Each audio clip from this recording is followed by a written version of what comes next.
Hi అండి, welcome back to our channel. ఈరోజు మన వీడియోలో 3 రకాల వడియాలు ఎలా చేసుకోవాలో ఈ వీడియోలో చూద్దాం. సంవత్సరం పాటు నిల్వ ఉండే ఈ వడియాలు చాలా ఈజీగా చేసుకోవచ్చండి. హెల్తీగా చేసుకోవాలనుకుంటున్నప్పుడు ఇలా గుమ్మడికాయ వడియాలు, దోసకాయ అటుకుల వడియాలు, చిట్టి మినప వడియాలు చేసి పెట్టారంటే చాలా ఇష్టంగా తింటారండి. ముందుగా అయితే చిట్టి మినప వడియాలు ఎలా చేసుకోవాలో ఈ వీడియోలో చూద్దాం. ముందుగా దీనికోసం మినపప్పుని 1/2 కిలో మినపప్పుని నైటే నానబెట్టుకోవాలండి. ఈ విధంగా నానబెట్టుకొని 6 అవర్స్ పక్కన పెట్టుకోవాలి. మార్నింగ్ నీట్గా ఈ పప్పుని పొట్టు లేకుండా కడిగేసుకోవాలి. ఈ విధంగా కడుక్కున్న మినపప్పుని గ్రైండర్లో వేసుకొని గట్టిగా రుబ్బుకోవాలండి. వాటర్ చాలా తక్కువగా వేసుకోవాలి. చాలా గట్టిగా రుబ్బుకుంటేనే మనకి వడియాలు పర్ఫెక్ట్గా వస్తాయి. ఈ విధంగా రుబ్బుకున్న పిండిని ఒక బౌల్లో వేసుకొని దీంట్లో పచ్చిమిర్చి, అల్లం, కల్లుప్పు కలిపి మిక్సీ పట్టుకున్న పేస్ట్ని యాడ్ చేసుకుంటున్నాను.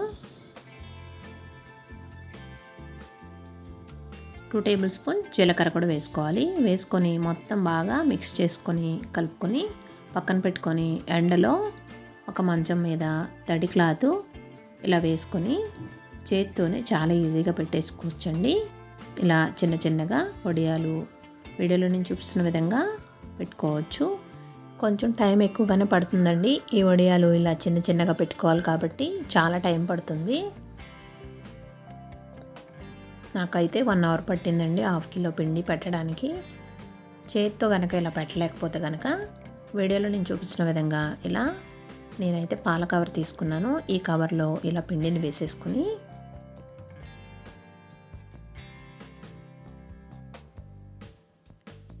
కవర్ చివరిని ఇలా సిజర్తో చిన్నగా కట్ చేసుకోవాలండి.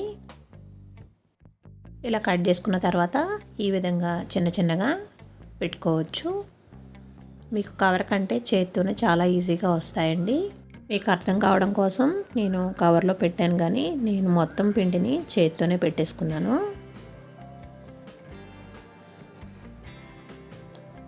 ఈ విధంగా నిదానంగా ప్రెస్ చేసుకుంటూ చిన్న చిన్న చిట్టి వడియాలు పెట్టుకోవాలి. మొత్తం వడియాల్ని ఇలా పెట్టేసుకొని ఒక 2 డేస్ ఎండలో ఆరనివ్వాలండి. ఒక 1 డే ఆరిన తర్వాత మనకి ఈవినింగ్ తీసేసుకోవచ్చు. చాలా ఈజీగా వచ్చేస్తాయి. వచ్చేసిన తర్వాత మరో 2 డేస్ ఎండబెట్టుకోవాలి.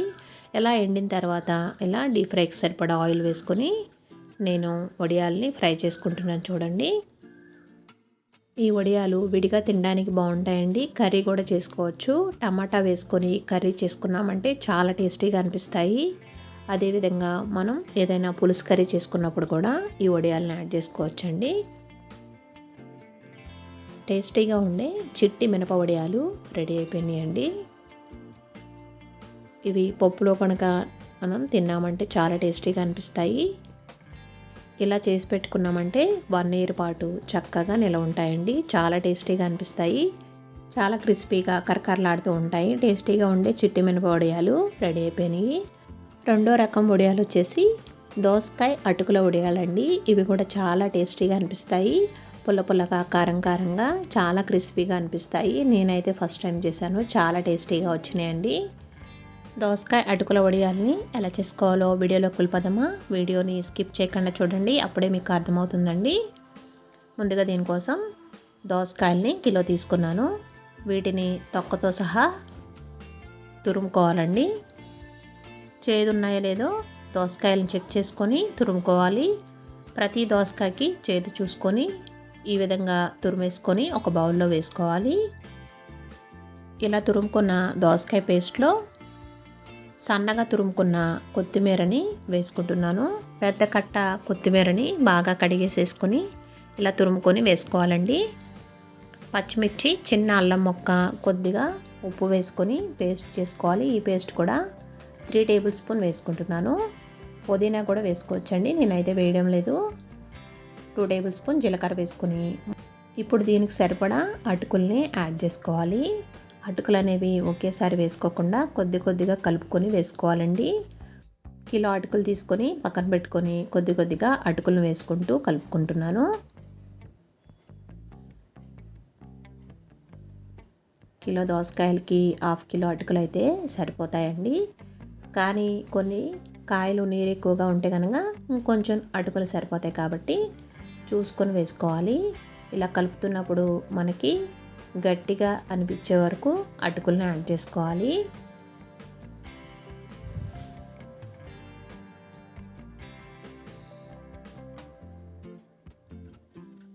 ఇలా కలుపుకొని సాల్ట్ సరిపోయిందో లేదో చెక్ చేసుకోండి. కొద్దిగా సాల్ట్ సరిపోకపోతే యాడ్ చేసుకోండి. ఇలా మనకి బాల్ చుడుతుంటే ఇలా బాల్లా రావాలండి. అప్పుడు అటుకులు వేయడం ఆపేయాలి. ఇప్పుడు పల్చటి క్లాత్ని తడిపేసుకొని ఒక టేబుల్ మీద వేసుకొని ఇలా ఎండలో వడియాల్ని ఈ విధంగా పెట్టుకోవాలి. ఇవి తొందరగానే ఆరిపోతాయండి. మందంగా పెట్టుకున్నా కూడా మీకేం అనిపించదు. గుమ్మడికాయ వడియాలు ఎలా అయితే పెడతారో అలా పెట్టుకోవడమేనండి. వీడియోలో నేను చూపిస్తున్న విధంగా వడియాల్ని ఈ విధంగా గట్టిగా ప్రెస్ చేసుకొని పెట్టుకోవాలి. వీటిని 2 days ఎండలో పెట్టుకొని ఆరబెట్టుకోవాలి. మనం బాగా ఎండలో ఆరబెట్టుకుంటేనే సంవత్సరం పాటు నిల్వ ఉంటాయండి. నేనైతే 3 days ఎండలో పెట్టుకొని తర్వాత డబ్బాలో స్టోర్ చేసుకుంటే మనకి 1 year ఉంటాయి. ఎండిపోయిన తర్వాత ఈ విధంగా ఉంటాయండి. ఇలా ఎండిన వడియాల్ని డీప్ ఫ్రైకి సరిపడా ఆయిల్ పెట్టుకొని ఇప్పుడు ఫ్రై చేస్తున్నా చూడండి. ఇలా ఆయిల్లో ఒక్కొక్కటిగా ఇలా వేసుకొని 2-3 కలిపి ఒకేసారి ఫ్రై చేసుకోవచ్చు. అటు ఇటు టర్న్ చేసుకుంటూ గోల్డెన్ బ్రౌన్ కలర్ వచ్చే వరకు వేయించుకోవాలి. ఎక్కువగా వేపుకున్నామంటే మనకి వడియం అనేది చేదొస్తుంది. ఇలా దోరగా వేయించుకోవాలి. కొద్దిగా కలర్ రాగానే మనం ప్లేట్లో తీసేసుకుంటే మరి కొంచెం కలర్ వచ్చేస్తాయండి ఈ వడియాలు. ఈ వడియాలు మాత్రం చాలా టేస్టీగా క్రిస్పీగా కరకరలాడుతూ ఉంటాయి. మనం రోజు రైస్లోకి సర్వ్ చేసుకోవచ్చు. మరో రకం వడియాలు వచ్చేసి గుమ్మడికాయ వడియాలండి. ఇవి కూడా చాలా టేస్టీగా అనిపిస్తాయి. హెల్త్కి కూడా చాలా మంచిదండి ఈ వడియాలు. ఈ వడియాల్ని చాలా సింపుల్గా ఎలా చేసుకోవాలో వీడియోలోకి వెళ్ళిపోదామా. క్రిస్పీగా కరకరలాడుతూ ఉండే గుమ్మడికాయ వడియాలు స్కిప్ చేయకుండా వీడియోని చూడండి. ఇప్పుడు గుమ్మడికాయని ఈ విధంగా తీసుకొని ఈ బయట తెల్లని పౌడర్లా ఉంది కదా, దీన్ని నీట్గా కడిగేసుకోవాలి. వాటర్తో వాష్ చేసేసుకొని నీట్గా ఒక క్లాత్తో తుడుచుకోవాలండి. తడి లేకుండా తుడుచుకొని పక్కన పెట్టుకోవాలి. ఇప్పుడు దీనికి కిలో మినపప్పు తీసుకున్నాను నేను. మినపప్పుని ఈ విధంగా నైటే నానబెట్టేసుకోవాలి. గుమ్మడికాయని కూడా నైటే కోసేసుకోవాలండి. ఇలా పప్పుని వాటర్ వేసుకొని ఓవర్ నైట్ నానబెట్టుకుంటున్నాను. ఇలా నానబెట్టుకొని పక్కన పెట్టుకొని ఇప్పుడు గుమ్మడికాయని కట్ చేసుకుందాం.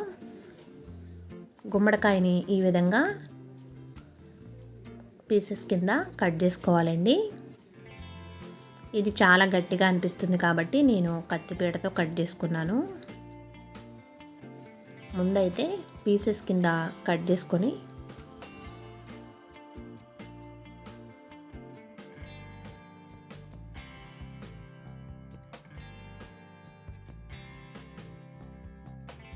ఇలా పీసెస్ కింద కట్ చేసేసుకొని ఒక్కొక్క పీసుని ఇప్పుడు చాకుతో చాలా చిన్నగా కట్ చేసుకోవాలండి. పీసెస్ అనేవి మనకి వడియంలో చాలా చిన్నగా ఉంటేనే వడియాలు అనేవి ముక్కలుగా లేకుండా కరకరలాడుతూ వస్తాయి. చిన్న చిన్న పీసెస్ కింద ఈ విధంగా కట్ చేసేసుకొని ఇప్పుడు వీటన్నింటినీ ఒక క్లాత్లో వేసుకోవాలండి. ఇలా క్లాత్లో వేసేసుకొని కొద్దిగా పసుపు, కొద్దిగా కళ్ళుప్పు యాడ్ చేసుకుంటున్నాను. ఇలా పసుపు ఉప్పు వేయడం వల్ల ఈ మొక్కల్లోని వాటర్ అంతా వచ్చేస్తుందండి. ఇలా వేసేసుకొని మొత్తం ఒకసారి మిక్స్ చేసుకోవాలి.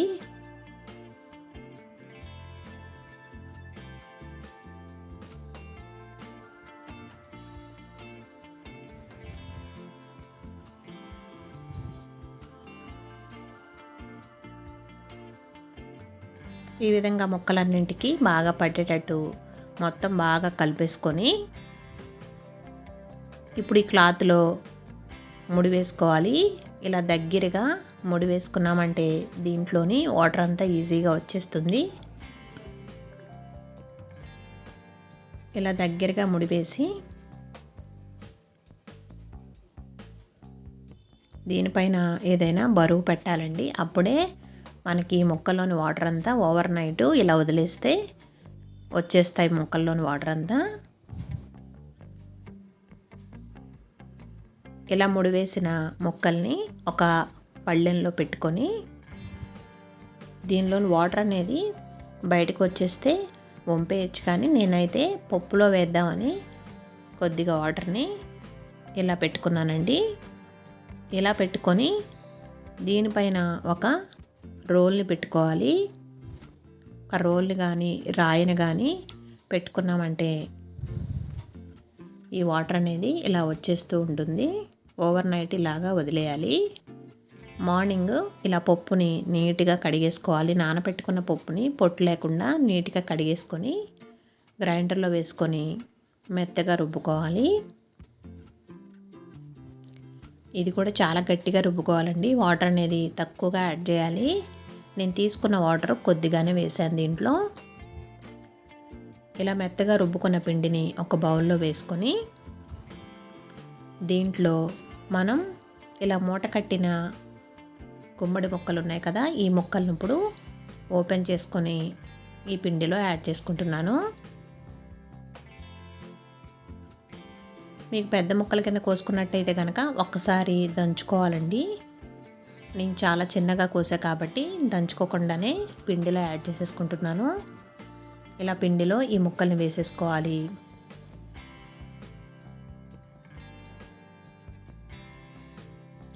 పచ్చిమిర్చి, చిన్న అల్లం ముక్క, కొద్దిగా కళ్ళుప్పుని పేస్ట్ చేసుకొని ఆ పేస్ట్ని కూడా 1 కప్పు వేసుకున్నాను. 1/2 కప్పు జీలకర్రను కూడా వేసుకోవాలి. ఇప్పుడు వీటన్నింటినీ బాగా మిక్స్ చేసుకోవాలి.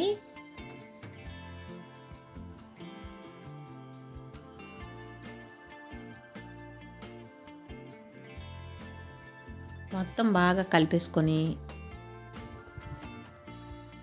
ఇలా కలుపుకున్న పిండిని ఇప్పుడు వడియాలు పెట్టుకుందాం. కొద్దిగా వాటర్ తడి చేసుకుంటూ పెట్టుకోవచ్చండి వడియాలు. క్లాత్ని తడిపేసుకొని ఇలా మంచం మీద వేసుకొని వడియాల్ని పెట్టుకుందాం. వీడియోలో నేను చూపిస్తున్న విధంగా వడియాల్ని ఈ విధంగా మనకి నచ్చిన సైజులో పెట్టుకోవచ్చు. గుమ్మడికాయ వడియాలు అనేవి ఎంత పెద్దగా పెడితేనే అంత బాగుంటాయండి. ఎందుకంటే మనకి ఇందులో మొక్కలు ఉంటాయి కాబట్టి వడియం అనేది లావుగా ఉంటేనే తినేటప్పుడు మినపప్పు క్రిస్పీగా కరకరలాడుతూ వస్తున్నాయండి. కాబట్టి వడియాలు అనేవి కొద్దిగా పెద్దగానే పెట్టుకోవాలి. ఈ విధంగా వడియాల్ని పెట్టేసుకొని ఒక రోజంతా బాగా ఎండలో ఎండనిచ్చి రెండో రోజు ఎండలోనే ఈ వడియాల్ని ఈ క్లాత్ నుంచి ఈజీగా తీసేసుకోవచ్చు. మీకు చూపిస్తాను చూడండి. ఎండిన తర్వాత కూడా వడియాలు చాలా ఈజీగా వచ్చేస్తాయి. ఇలా వడియాలను అయితే మొత్తం అన్నీ పెట్టేసుకున్నాను. ఒక 1/2 అవర్ మనం కష్టపడ్డామంటే ఇయర్ అంతా వడియాలు ఎంజాయ్ చేస్తూ తినొచ్చండి. ఈ వడియాలు అయితే ఈ విధంగా పెట్టేశాను. ఇలా పెట్టుకున్న వడియాల్ని 2 రోజులు ఎండలో ఎండబెట్టాలి.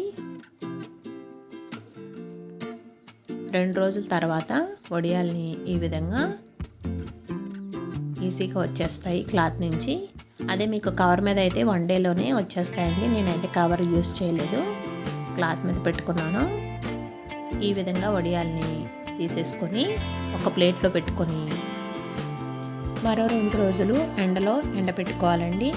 లేకపోతే దీంట్లో చిన్న చిన్న పెంకు పురుగులు అనేవి వచ్చేస్తాయి. కాబట్టి వీటిని మధ్య మధ్యలో ఇయర్ మొత్తం నిల్వ ఉండాలంటే మధ్య మధ్యలో 2 మంత్స్కి ఒకసారి ఎండలో ఆరబెట్టుకుంటేనే ఇవి నిల్వ ఉంటాయి. ఇలా ఎండబెట్టుకున్న వడియాల్ని ఇప్పుడు ఫ్రై చేసుకుందామా. చక్కగా ఎండిపోయినాయి కదా. ఈ వడియాల్ని ఇప్పుడు డీప్ ఫ్రైకి సరిపడా ఆయిల్ వేసుకొని ఒక్కొక్కటి ఈ విధంగా వేయించుకుంటున్నాను. ఇవి రైస్తో సర్వ్ చేసుకున్నామంటే చాలా టేస్టీగా అనిపిస్తాయండి, క్రిస్పీగా. ఎప్పుడైనా ఈవినింగ్ టైంలో స్నాక్స్ కింద కూడా మనం తినొచ్చు. ఇలా వేయించుకున్న ఈ గుమ్మడికాయ వడియాలు ఒక ప్లేట్లోకి తీసేసుకుంటున్నాను. ఎంతో టేస్టీగా ఉండే గుమ్మడి వడియాలు కనుక మీకు నచ్చినట్లయితే ఈ 3 రకాల వడియాలు మీరు కూడా ట్రై చేసి ఎలా వచ్చిందో కామెంట్ సెక్షన్లో కామెంట్ పెట్టండి. వీడియో నచ్చితే తప్పకుండా లైక్ చేయండి. మీరు లైక్ చేయడం వల్ల వీడియో అనేది మరికొందరికి వెళ్తుందండి. చాలా హెల్ప్ చేసిన వారు అవుతారు. మన ఛానల్ ఫస్ట్ టైం చూస్తున్నట్లయితే సబ్స్క్రైబ్ చేసుకోండి. Thanks for watching.